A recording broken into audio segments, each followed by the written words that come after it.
much differently. An ending was not like a wall, but more like a door, leading to the next phase or battle. What mattered to him was not gaining a victory, but where it left him, how it opened onto the next round. What good would it do to win the election of 1937 if he were thrown out of office 18 months later? That would be a devastating setback to his dream of the presidency. If, after the election, he had basked in his moment of triumph, he would have sown the seeds of failure in the next election. He had made too many enemies.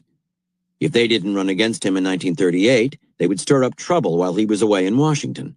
So Johnson immediately worked to win these men over, whether with charm, with meaningful gestures, or with clever appeals to their self-interest. He kept his eye on the future and on the kind of success that would keep him moving forward. Johnson used the same approach in his efforts to win over voters. Instead of trying to persuade people to support him with speeches and fancy words, he was not a good orator anyway, he focused on the feeling he left people with.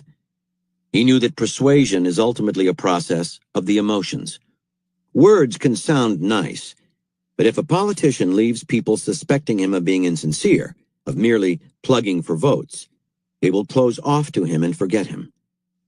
So Johnson worked to establish an emotional connection with voters, and he would close his conversations with them with a hearty handshake and with a look in his eye, a tremor in his voice that sealed the bond between them. He left them feeling that they would see him again, and he stirred emotions that would erase any suspicion he might be insincere. The end of the conversation was in fact a kind of beginning, for it stayed in their minds and translated into votes. Understand, in any venture, your tendency to think in terms of winning or losing, success or failure, is dangerous. Your mind comes to a stop instead of looking ahead. Emotions dominate the moment. A smug elation in winning, dejection and bitterness in losing. What you need is a more fluid and strategic outlook on life. Nothing ever really ends. How you finish something will influence and even determine what you do next. Some victories are negative. They lead nowhere. And some defeats are positive, working as a wake-up call or lesson. This fluid kind of thinking will force you to put more strategic emphasis on the quality and mood of the ending. It will make you look at your opponents and decide whether you might do better to be generous to them at the end, taking a step back and transforming them into allies, playing on the emotions of the moment. Keeping your eyes on the aftermath of any encounter, you will think more of the feeling you leave people with, a feeling that might translate into a desire to see more of you. By understanding that any victory or defeat is temporary, and that what matters is what you do with them, you will find it easier to keep yourself balanced during the thousands of battles that life entails. The only real ending is death. Everything else is a transition. From Hagakure, the Book of the Samurai, by Yamamoto Tsunetomo. As Yasuda Ukyo said about offering up the last wine cup, only the end of things is important. One's whole life should be like this.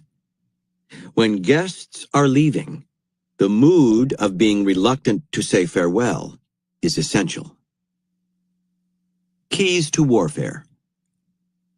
There are three kinds of people in the world. First, there are the dreamers and talkers, who begin their projects with a burst of enthusiasm, but this burst of energy quickly peters out as they encounter the real world and the hard work needed to bring any project to an end. They are emotional creatures who live mainly in the moment. They easily lose interest as something new grabs their attention. Their lives are littered with half-finished projects, including some that barely make it beyond a daydream. Then there are those who bring whatever they do to a conclusion, either because they have to or because they can manage the effort. But they cross the finish line with distinctly less enthusiasm and energy than they had starting out. This mars the end of the campaign. Because they are impatient to finish, the ending seems hurried and patched together, and it leaves other people feeling slightly unsatisfied. It is not memorable, does not last, has no resonance. Both of these types begin each project without a firm idea of how to end it. And as the project progresses, inevitably differing from what they had imagined it would be, they become unsure how to get out of it, and either give up or simply rush to the end. The third group comprises those who understand a primary law of power and strategy. The end of something, a project, a campaign, a conversation, has inordinate importance for people. It resonates in the mind. A war can begin with great fanfare and can bring many victories, but if it ends badly, that is all anyone remembers. Knowing the importance and the emotional resonance of the ending of anything, people of the third type understand that the issue is not simply finishing what they have started, but finishing it well, with energy, a clear head, and an eye on the afterglow, the way the event will linger in people's minds. These types invariably begin with a clear plan. When setbacks come, as setbacks will, they are able to stay patient and think rationally. They plan not just to the end, but past it, to the aftermath. These are the ones who create things that last: a meaningful piece, a memorable work of art, a long and fruitful career. The reason it is hard to end things well is simple. Endings inspire overpowering emotions. At the end of a bitter conflict, we have a deep desire for peace, an impatience for the truce. If the conflict is bringing us victory, we often succumb to delusions of grandeur, or are swept by greed and grab for more than we need. If the conflict has been nasty, anger moves us to finish with a violent, punitive strike. If we lose, we are left with a burning desire for revenge. Emotions like these can ruin all of our prior good work. There is, in fact, nothing harder in the realm of strategy than keeping our head on straight all the way to the end and past the end. Yet nothing is more necessary. Napoleon Bonaparte was perhaps the greatest general that ever lived. His strategies were marvels of combined flexibility and detail, and he planned all the way to the end. But after defeating the Austrians at Austerlitz and then the Prussians at Jena-Auerstedt, his two greatest victories, he imposed on these nations harsh terms intended to make them weakened satellites of France. Accordingly, in the years after the treaties, both countries harbored a powerful desire for revenge. They secretly built up their armies and waited for the day when Napoleon would be vulnerable.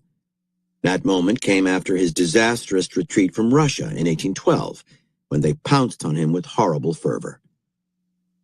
Napoleon had allowed petty emotion, the desire to humiliate, revenge himself, and force obedience, to infect his strategy. Had he stayed focused on his long-term interests, he would have known that it was better to weaken Prussia and Austria psychologically rather than physically, to seduce them with apparently generous terms, transforming them into devoted allies instead of resentful satellites. Many in Prussia had initially seen Napoleon as a great liberator. Had he only kept Prussia as a happy ally, he would have survived the debacle in Russia, and there would have been no Waterloo. Learn the lesson well. Brilliant plans and piled-up conquests are not enough. You can become the victim of your own success, letting victory seduce you into going too far, creating hard-bitten enemies, winning the battle, but losing the political game after it. What you need is a strategic third eye, the ability to stay focused on the future while operating in the present and ending your actions in a way that will serve your interests for the next round of war. This third eye will help you counteract the emotions that can insidiously infect your clever strategies, particularly anger.